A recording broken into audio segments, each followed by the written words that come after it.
नमस्कार। बीए द्वितीय वर्ष के अंदर आज हम अध्ययन करेंगे परिवार या फैमिली के बारे में। परिवार क्या है, इसका अर्थ क्या है, इसकी सामान्य विशेषताएं क्या हैं और विभिन्न बातों का हम अध्ययन करेंगे। परिवार चूँकि समाज की एक आधारभूत इकाई है जो मानव विकास के हर स्तरों में पाई जाती है। यही आधारभूत इकाई है। ये क्या है? एक आधारभूत इकाई जो कि मानव विकास के हर स्तर पर है। यानी वो चाहे प्राचीन काल हो, वो चाहे मध्यकाल हो, वो चाहे आधुनिक काल हो, प्राचीन काल से लगाकर आज तक परिवार पाया जाता है। दुनिया के किसी भी कोने में जाएंगे परिवार हमें मिलेगा। परिवार की संख्या और समूह में अंतर हो सकता है, लेकिन परिवार में हर जगह दुनिया के हर कोने में मिलेगा। इसलिए एक आधारभूत इकाई है और सामाजिक संस्था और समूह के रूप में परिवार बहुत सारे कार्य करता है। शारीरिक आवश्यकताओं ने इस परिवार को जन्म दिया और परिवार में सभी की देखभाल की जाती है, चाहे वो बूढ़े हो, चाहे वो बीमार हो, चाहे वो गर्भवती माता हो, छोटे शिशु हो, उनकी देखभाल भी परिवार में ही रहकर होती है। परिवार के काम के एक स्वाभाविक प्रवृत्ति को ध्यान में रखकर बनाया गया है।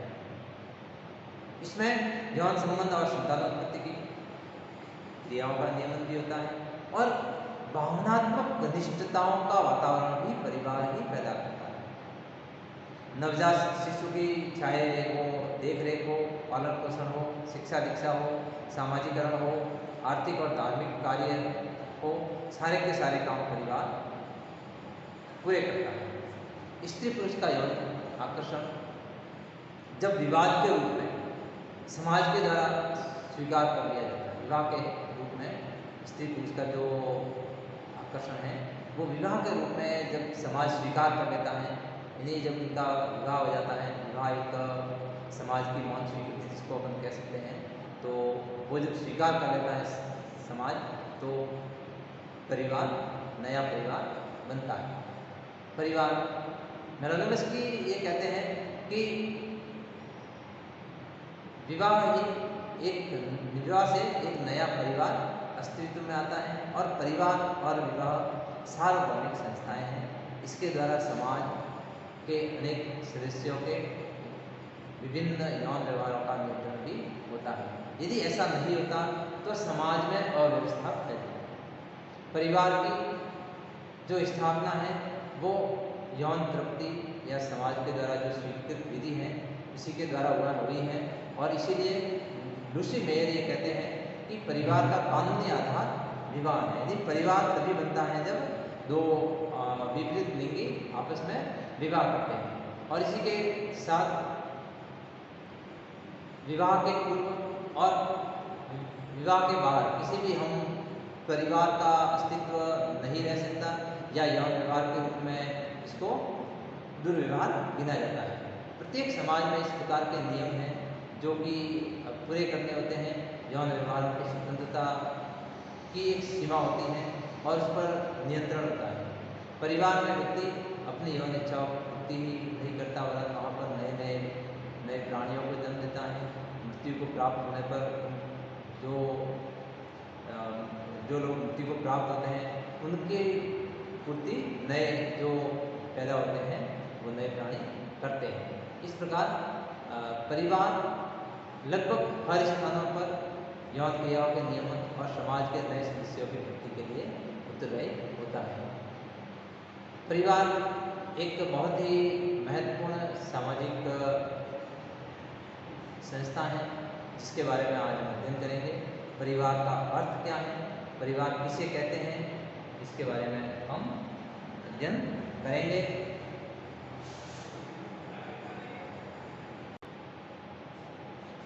अब हम जानेंगे परिवार का अर्थ। परिवार का अर्थ क्या है, परिभाषा क्या है परिवार का अर्थ। दुबे कहते हैं कि परिवार में स्त्री और पुरुष दोनों को सदस्यता प्राप्त रहती है और उनमें कम से कम दो विपरीत यौन व्यक्तियों को यौन संबंधों की सामाजिक स्वीकृति रहती है। यानी परिवार में एक स्त्री होता है, एक पुरुष होता है और उनको सदस्यता प्राप्त रहती है परिवार में। उनमें से कम 2 विपरीत यौन व्यक्ति यानी एक स्त्री और एक पुरुष, उनको यौन संबंधों की सामाजिक स्वीकृति रहती है। विवाह के पश्चात जो सामाजिक स्वीकृति मिलती है वो रहती है और उसके संसर्ग से उसमें नई संतानें पैदा होती हैं जो कि परिवार का निर्माण होता है।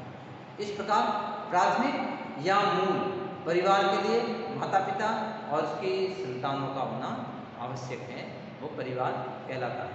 लूसी मेयर ये कहते हैं कि परिवार एक गार्हस्थ समूह है यानी गृहस्थ समूह जिसमें माता पिता और संतान एक साथ रहते हैं और इसके मूल में दंपति और इसकी संतान है यानी पति पत्नी और उनकी संतान जहाँ रहते हैं वो परिवार कहलाता है। लूसी मेयर कहते हैं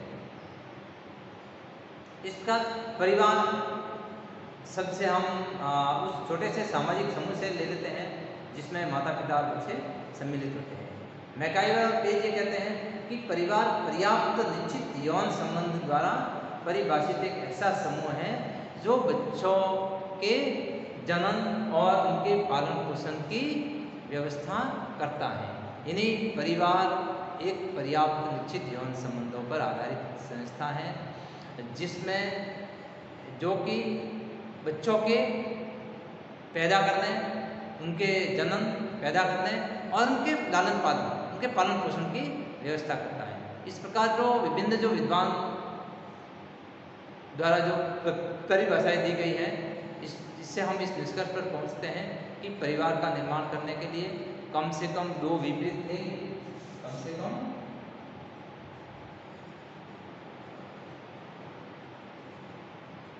2 विपरीत लिंगी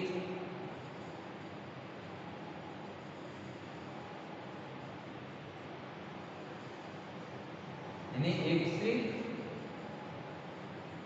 और पुरुष ये होने चाहिए, एक स्त्री होना चाहिए, एक पुरुष होना चाहिए।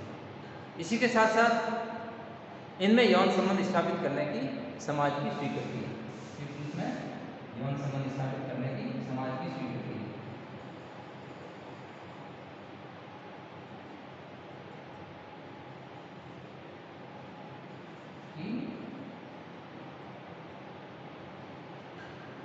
सामाजिक स्वीकृति होनी आवश्यक है। हम इसके साथ साथ यौन संबंध स्थापित करने की समाज की स्वीकृति प्राप्त हो, दूसरे शब्दों में हम कह सकते हैं कि परिवार के लिए पति पत्नी का होना आवश्यक है। यानी हम क्या कह सकते हैं, पति और पत्नी इनका होना आवश्यक होता है।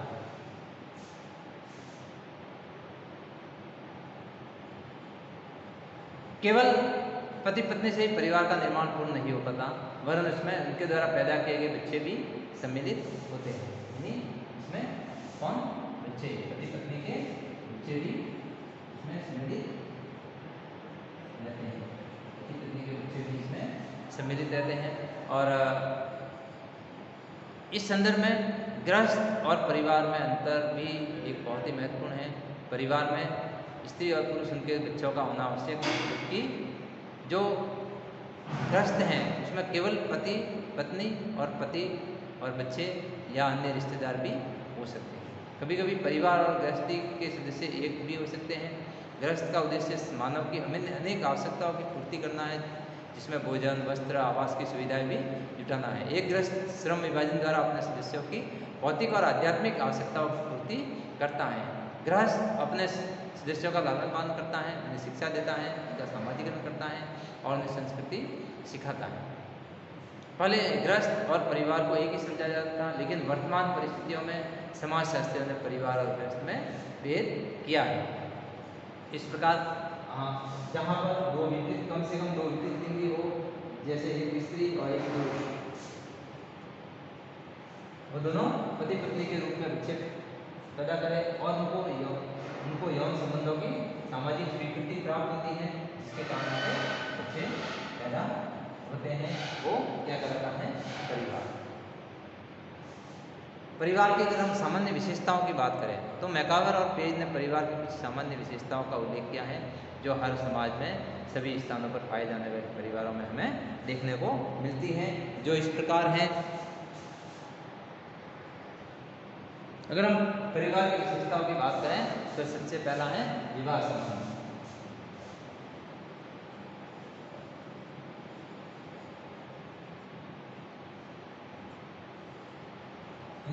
परिवार में विवाह संबंध का होना आवश्यक है। विवाह के कारण ही परिवार अस्तित्व में आता है और विवाह के द्वारा स्त्री और पुरुष को यौन संबंध स्थापित करने की सामाजिक स्वीकृति भी प्राप्त होती है और इसी के परिणाम स्वरूप उनकी नई संतान जन्म लेती है। माता पिता और संतान मिलकर एक परिवार का निर्माण करते हैं।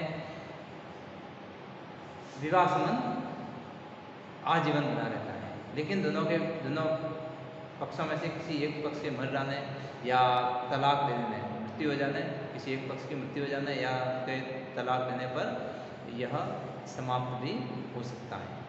दूसरा है विवाह का एक स्वरूप। दूसरी विशेषता की बात करें तो ये भी विवाह का एक स्वरूप है।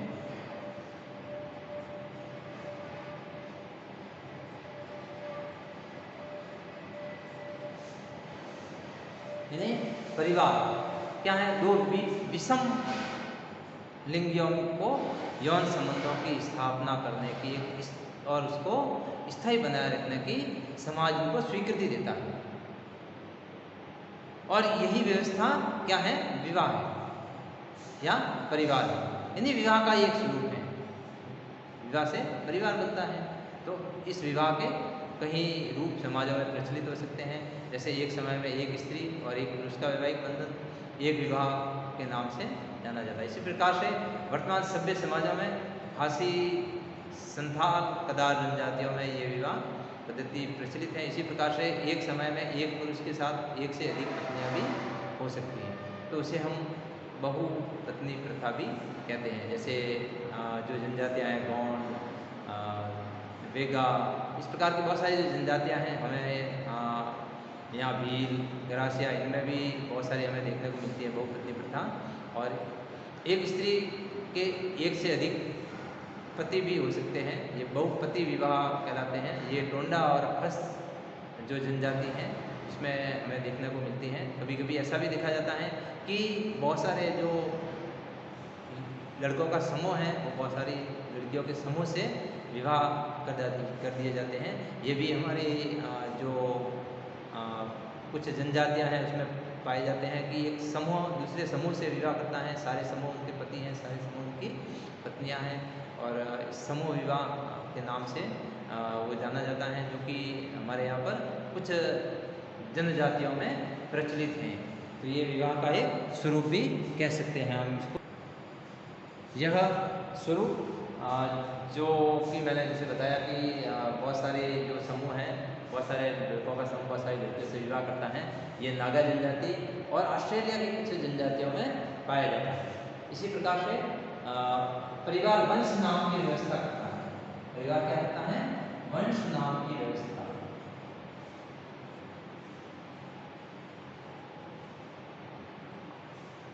परिवार वंश नाम की व्यवस्था करता है। वंश का नाम जो कि उसके पिता से मिलता है अपने पुत्रों को। सभी परिवारों में बच्चों का जो वंश है वो उसी परिवार के आधार पर ही होता है और उसी के आधार पर बच्चे पहचाने जाते हैं। हम उपनाम या वंश नाम कहते हैं और पितृवंशीय परिवारों में पिता से मिलता है, मातृवंशीय परिवारों में माता से मिलता है। भारत में लगभग बहुत सारी जनजातियों में पितृवंशीय आधार पर ये वंश नाम की व्यवस्था होती है। एक आर्थिक व्यवस्था, परिवार की एक आर्थिक व्यवस्था होती है।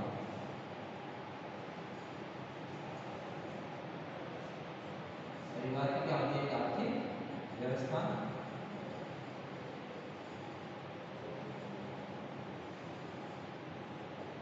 यानी परिवार में एक आर्थिक व्यवस्था पाई जाती है। परिवार के सदस्यों का पालन पोषण के लिए और उनका अस्तित्व बनाए रखने के किसी न किसी प्रकार की अर्थव्यवस्था हर परिवार में हमें देखने को मिलती है। यानी कहीं न कहीं से प्रत्येक परिवार में कोई न कोई कमाई का जरिया अवश्य रहता है, वो एक आर्थिक व्यवस्था के रूप में देखा जाता है।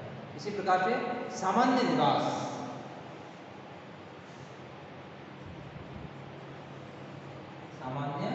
निवास, यानी परिवार का एक सामान्य निवास स्थान होता है।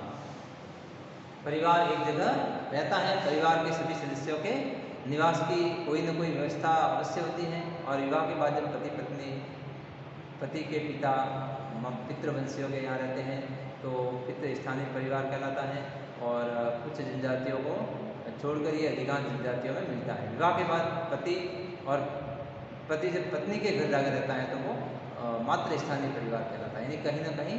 और यदि दोनों अलग रहते हैं तो वो नव स्थानीय परिवार कहलाता है। इस प्रकार कहीं ना कहीं उनका सामान्य एक निवास स्थान अवश्य होता है। हर परिवार का एक सामान्य निवास स्थान अवश्य होता है। ये कुछ सामान्य विशेषताएं हैं। क्या है ये? परिवार की सामान्य विशेषताएं, सामान्य विशेषताएं।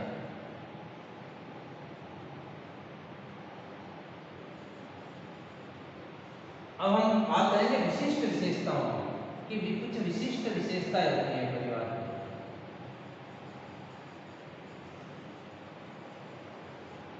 परिवार की विशिष्ट विशेषताएं भी होती हैं, यानी मुख्य विशेषताएं, विशिष्ट विशेषताएं, सार्वभौमिक विशेषताएं। मैकाइवर और पेज ने कुछ ऐसी विशेषताओं का उल्लेख किया है जो कि हमें देखने को मिलती हैं, हर परिवार में देखने को मिलती हैं। नंबर 1 है सार्वभौमिकता। पहली है सार्वभौमिकता।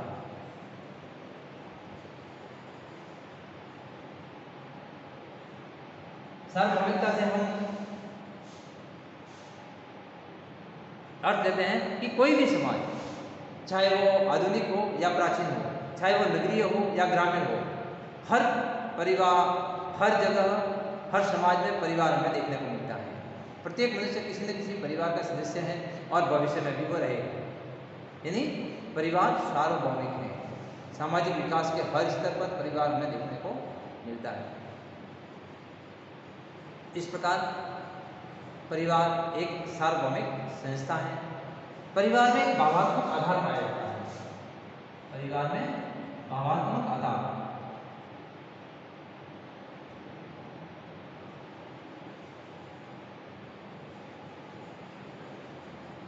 परिवार में भावात्मक आधार पाया जाता है कि परिवार के सदस्य भावात्मक बंधनों में बंधे होते हैं।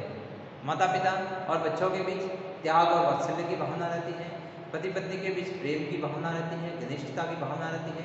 परिवार में प्रेम, सहयोग, दया, सहिष्णुता, त्याग, बलिदान, इन सब भावनाओं के कारण परिवार अपने आप के संगठन को सुदृढ़ बनाता है। और ये भावात्मक आधार हर परिवार में पाए जाते हैं। इसी प्रकार परिवार में रचनात्मक प्रभाव पड़ता है। परिवार का रचनात्मक प्रभाव पड़ता है।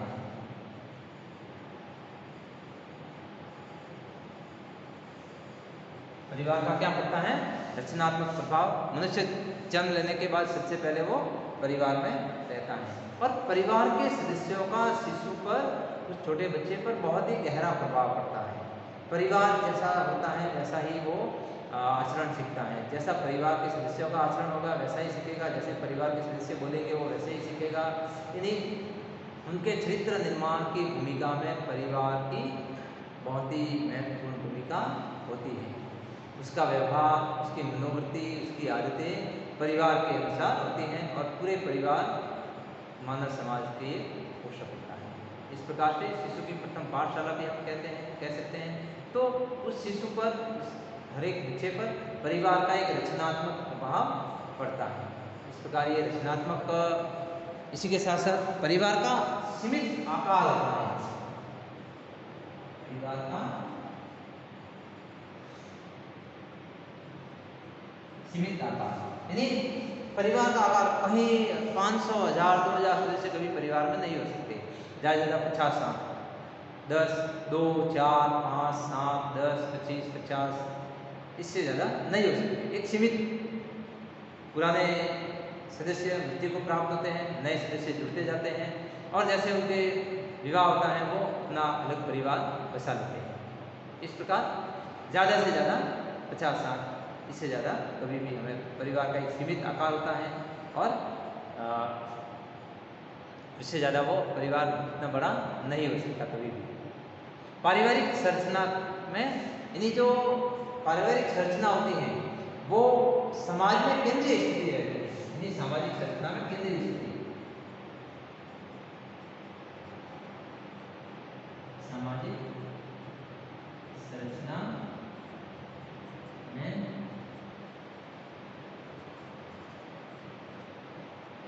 केंद्रीय स्थिति, यानी केंद्र में रहता है परिवार, समाज के केंद्र में रहता है।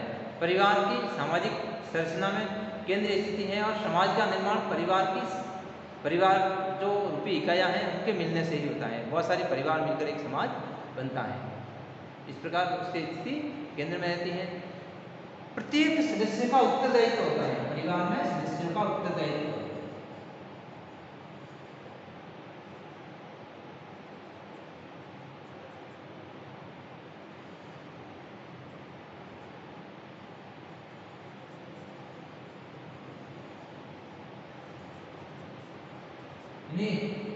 परिवार के हर सदस्य का कोई ना कोई उत्तरदायित्व होता है। जैसे हमारे यहाँ की अगर बात करें तो पिता का उत्तरदायित्व होता है, वो कमा कर लाए। आजकल कामकाजी महिलाएं होती हैं जो कि वो भी कमाने जाती हैं या खुद का काम करती हैं, बच्चे अपने स्कूल जाते हैं, यानी हर सदस्य का कोई ना कोई काम होता है। इस प्रकार से परिवार सदस्यों का हर कोई ना कोई उनकी अपना काम होता है, सदस्यों के उत्तरदायित्व होते हैं। और संकट के समय व्यक्ति अपने समाज और देश के लिए जो त्याग और बलिदान करता है, लेकिन परिवार के लिए सदैव वो हर समय वो कुछ न कुछ करता रहता है। देश के लिए तो वो संकट के समय काम करता है, लेकिन परिवार के लिए हर समय कुछ न कुछ काम करता रहता है। परिवार में वो परिवार के त्याग के लिए वो हर समय तैयार रहता है। सदा एक दूसरे के हित और सुख सुविधाओं का ध्यान परिवार में रखा जाता है और हर एक व्यक्ति का अपना कोई ना कोई उत्तरदायित्व उसमें अवश्य रहता है। सामाजिक नियंत्रण, परिवार की तरह सामाजिक नियंत्रण रहता है व्यक्ति पर।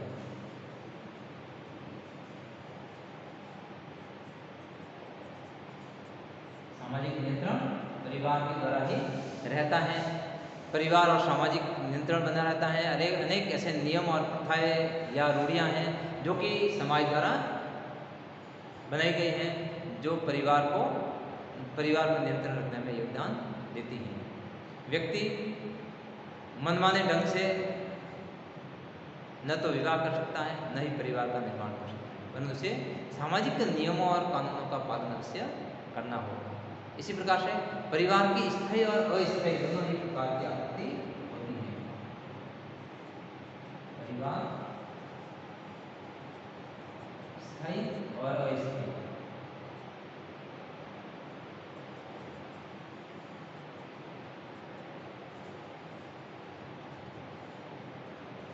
परिवार की आकृति स्थायी भी है तो परिवार की आकृति अस्थायी भी होती है। एक समिति के रूप में परिवार स्थायी है और कई बार अस्थायी भी होता है, क्योंकि वहाँ पर जो सदस्य हैं, यानी परिवार तो स्थायी रहता है। जैसे परिवार आज है, पहले प्राचीन काल में भी था, लेकिन वो परिवार नहीं है जो आज से 100 वर्षों पहले था। परिवार तो था लेकिन वो परिवार के सदस्य नहीं है, परिवार के सदस्य उसमें दूसरे आए, यानी स्थायी तो है लेकिन उसमें सदस्य अस्थायी है। सदस्यों की मृत्यु के पश्चात नए सदस्य उसमें दूसरे सदस्य जो जन्म लेते हैं वो उसमें जुड़ते जाते हैं। यानी परिवार स्थायी तो है ही, वो चला आ रहा है प्राचीन काल से और आगे भी कई सालों तक चलता रहेगा, लेकिन उसमें सदस्य नए होते हैं तो वो अस्थायी भी होता है, क्योंकि इसमें सदस्य नए होते हैं। वो का वो परिवार नहीं होता, लेकिन परिवार तो है इसलिए वो स्थायी भी होता है। तो दोनों ही इसके अस्थायी भी हैं और स्थायी प्रकृति भी होते हैं। इस प्रकार ये कुछ परिवार की विशेषताएं थी। विशेषताओं को हमने जाना, जहाँ पर परिवार की कुछ सामान्य विशेषताएं और कुछ विशेषताएं होती हैं। Thank you. नेक्स्ट हम अध्ययन करेंगे परिवार के प्रकार क्या क्या हैं उसके बारे में। थैंक यू, धन्यवाद।